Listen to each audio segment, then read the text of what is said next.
Armageddon ini diambil dari dua kata, dari kata urah dan kata mageda. Urah itu adalah sebuah bukit dan mageda adalah lembah yang berada di samping bukit tadi. Sam ini bisa bermakna Palestina, juga bisa bermakna Suriah. Ya, karena kedua bangsa ini, terkecuali Jordania dan Lebanon, kedua bangsa ini sering disebut Rasulullah SAW terkait dengan huru-hara akhir zaman.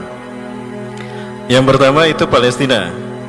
Palestina terkait dengan akan berkumpulnya kelompok yang terbaik dari 3 titik. Yang pertama dari Suriah, yang kedua dari Khurasan, dan yang ketiga mudah-mudahan ini disebutnya dari timur. Ya, tapi timur di sini adalah Indonesia. Mudah-mudahan, ya. Kalau Suriah ini bisa disebut juga sebagai kelompok Ahlus Syam. Ya, kalau Khurasan disebut sebagai para pembawa panci hitam. Adapun peluang Indonesia adalah disebut sebagai Taifah Mansurah. Kenapa disebut Taifah Mansurah? Artinya kelompok ini, dan disebut Kit'atun, disebut Taifah karena dia merupakan Kit'atun minal muslimin, sedikit sekali jumlah mereka dari kaum muslimin yang ada di negaranya. Nah, tapi mereka mansurah, mereka ditolong oleh Allah Subhanahu wa taala. Ketika mereka diterpa kezaliman, mereka difitnah, kemudian mereka digembosi, mereka juga kemudian dikebiri hak-haknya, ya, hingga pada akhirnya mereka diperangi oleh penguasanya sendiri. Kemudian Allah menolong mereka karena keistiqomahan mereka mengamalkan Quran dan Sunnah di akhir zaman. Maka disebutnya Taifah Mansurah, kelompok yang ditolong. Ada 3 pandangan Armageddon ini dalam terminologi umum hari ini. Yang pertama, ada yang menerjemahkan Armageddon itu adalah perang bintang. Yang kedua, ada yang menyebutkan Armageddon ini adalah perang teknologi, di mana saat itu nuklir digunakan oleh seluruh negara di muka bumi, sehingga bumi mengalami kehancuran yang luar biasa.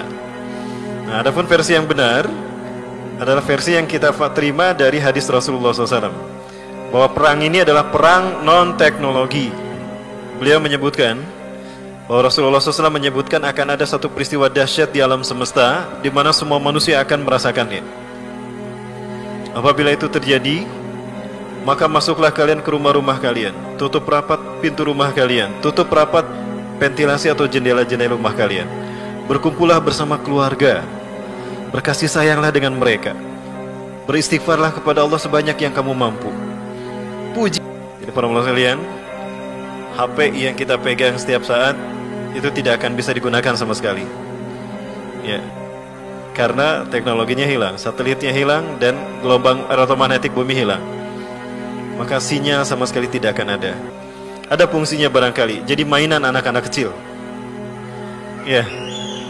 Nah, pada saat itulah justru terjadinya peristiwa dahsyat, pertarungan yang Rasulullah sebutkan Malhamatul Kubra, di mana tokoh-tokoh yang dijanjikan Rasulullah akan hadir saat itu. Yang pertama Imam Mahdi, yang kedua Dajjal, yang ketiga Nabi Isa alaihi salam.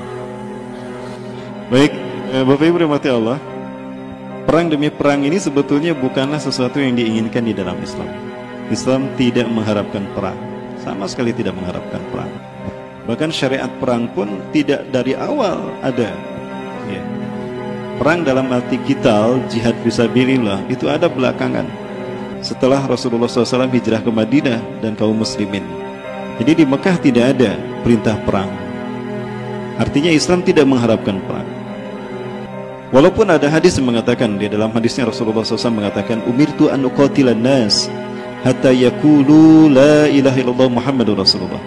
Aku diperintahkan Allah untuk memerangi manusia sehingga mereka mengatakan la ilaha illallah Muhammadur Rasulullah. Fa idza fa'alu dzalika, apabila mereka sudah menyatakan la ilaha illallah Muhammadur Rasulullah, mengakui Allah sebagai Tuhannya, Muhammad sebagai nabi dan rasulnya, faqad asamu minni dima'uhum wa amwaluhum, sungguh telah terlindung dariku darah mereka dan harta mereka. Artinya haram kita mengambil harta orang Islam, orang yang sudah bersyahadat, dan haram kita mengucurkan darahnya. Illa bihaqil Islam, kecuali dengan hak Islam. Ya. Apa maksudnya hak Islam? Islam punya hak dari harta kita, yaitu zakat, ya. Ada zakat fitrah, zakat harta, itu hak Islam dari harta kita. Ya. Ada juga sedekah, ada juga wakaf, itu hak Islam. Nah, hak Islam dari darah kita adalah memperjuangkan Islam sampai titik darah penghabisan. Ya. Itu hak Islam. Nah, hisabuhum Allah, kata Rasulullah, hisab mereka terserah Allah. Nah, hadis ini menunjukkan bukan berarti ketika datang Rasulullah langsung berperang, tidak. Ya. Itu untuk menunjukkan penekanan bahwa betapa wajibnya manusia menerima dakwahnya Islam, dakwahnya Rasulullah SAW. Yang artinya resikonya pada akhirnya nanti harus diperjuangkan walaupun harus dengan berperang. Jadi sekali lagi bahwa perang bukan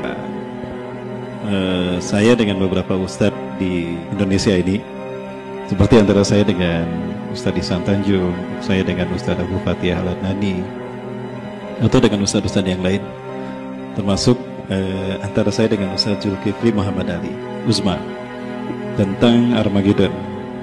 Tapi tetap kami bersatu, berjamaah, tidak bertikai, dan tetap kami menyampaikan ini sebagai bentuk hasanah keilmuan terkait dengan akhir zaman. Perbedaannya terletak pada apakah Armageddon itu sama dengan Malhamatul Kubra. Saya memandang Armageddon berbeda dengan Malhamatul Kubra. Perang Armageddon, perang di mana teknologi masih ada, masih digunakan. Baik, nah Armageddon, perang di mana teknologi masih digunakan. Dan perang ini terjadi sebelum Imam Mahdi muncul, sampai nanti Imam Mahdi dan kaum muslimin berhasil mengambil kembali Konstantinopel dari pasukan Rum setelah Romawi berhasil dikalahkan. Nah, dan ini perangnya banyak, mulai dari agresi Barat terhadap umat Islam di Suriah, yang mana itu dimulai dengan melemahnya kepemimpinan orang-orang Arab atas negara mereka masing-masing karena buruknya akidah mereka yang oleh rakyatnya karena kezaliman dan kekufurannya. Baik Bapak Ibu rahmati Allah, nah ini kekufuran yang terjadi di Suriah. Nah inilah yang kemudian menjadi salah satu api dalam sekam yang memicu terjadi bangsa Arab ini, sekali lagi karena kezaliman pemimpin-pemimpin mereka. Itu sudah disinyalirkan oleh Rasulullah, sudah diisyaratkan oleh Rasulullah akan terjadi. Ya, sebagaimana dalam salah satu hadis Rasulullah istiqadha min naumih, bahwasanya Nabi SAW terbangun dari tidurnya, wa huwa yaqul la ilaha illallah, tidak ada Tuhan selain Allah, wailun lil arabi min syarrin qad iqtaraba, kecelakaan akan menimpa bangsa Arab qad iqtaraba yang telah mendekat. Futihal yauma min rami Ya'juj wa Ma'juj mislah hadiyah, telah terbuka hari ini lubang Ya'juj Ma'juj sebesar ini. Rasulullah mengisyaratkan dengan tangannya biadil asrah. Sufyan mengisyaratkan, Rasulullah mengatakan begini, ya. Qultu, aku berkata, aku bertanya Zainab binti Jahsyin, ya Rasulullah, anuhlika wa fina salihun, anuhliku wa fina salihun. Wahai Rasulullah, apakah kami akan binasa sementara di tengah-tengah kami banyak orang-orang soleh? Qala na'am, kemaksiatan itu terjadi, atau umat membiarkan kemaksiatan itu terjadi, maka umat Islam yang soleh pun akan kena, ya, orang beriman yang soleh pun akan kena dengan kecelakaan dan petaka tadi. Nah Bapak Ibu rahmati Allah, pertanyaan kita adalah, Rasulullah bersumpah dengan kalimah tauhid la ilaha illallah bahwa bangsa Arab akan mengalami petaka yang luar biasa. Ini yang disebut barangkali yang kita pahami dalam realitasnya adalah Arab Spring, yang dimulai dari Tunisia, kemudian Mesir, lalu ke Irak, lalu ke Afghanistan, lalu ke Yaman, kemudian ke Suriah. Yaman 2010, Suriah 2011, dan petaka-petaka ini menimpa bangsa Arab. Coba kita lihat siapa yang disebutkan bangsa Arab oleh Rasulullah. Suriah Arab bukan? Arab. Palestina Arab. Kemudian Irak Arab. Afghanistan Arab. Mesir Arab. Libya Arab. Yaman. Bagaimana kondisi negara-negara tadi? Hancur kan? Dan itu sudah diperangi oleh rejim-rejim yang berkuasa yang zalim. Baik Bapak Ibu yang rahmati Allah. Nah, sejak saat itu kemudian bangsa Arab ini mengalami awal dari Armageddon. Ya, jadi Armageddon ini panjang. Dimulai, jangan-jangan Armageddon ini memang sudah dimulai dengan Arab Spring kemarin. Ya, nah konflik inilah yang ternyata menjadi pemicu terjadinya perang Armageddon. Dan kita menyaksikan bagaimana nuklir dijatuhkan bertubi-tubi kepada saudara-saudara kita yang ada di Timur Tengah, baik di Palestina, baik di Suriah, ataupun di Irak, ataupun di Mesir, ataupun di Tunisia ataupun di Libya, bahkan di Afghanistan dan Yaman. Ini membuktikan apa yang disabdakan Rasulullah SAW. La ilaha illallah wailun lil arabi min syarrin qad iqtaraba. Tidak ada Tuhan selain Allah. Kecelakaan akan menimpa bangsa Arab karena keburukan yang telah mendekat kepada mereka. Sebesar ini. Nah, berarti petaka ini ada kemungkinan dari pelakunya Ya'juj dan Ma'juj yang terkait dengan petaka yang menimpa bangsa Arab, dan Ya'juj Ma'juj yang nanti akan keluar di zaman Nabi Isa turun. Di saat Nabi Isa turun. Jadi ada 3 Ya'juj Ma'juj. Tapi Ya'juj Ma'juj yang asli cuma 2, yang dulu dan yang nanti zaman Nabi Isa. Adapun yang menimpakan petaka bin Nuh. Nabi Nuh punya anak laki-laki yang terbesar Yafis. Yafis punya keturunan bernama Maguk. Maguk bin Yafis inilah yang melahirkan keturunan yang bangsanya dinamakan bangsa Ya'juj dan Ma'juj. Mereka yang dulu dikurung oleh Zulkarnain dalam cerita surat Al-Kahfi. Baik, Bapak Ibu yang dirahmati Allah. Nah, Arab Spring inilah yang menjadi pembuka Armageddon.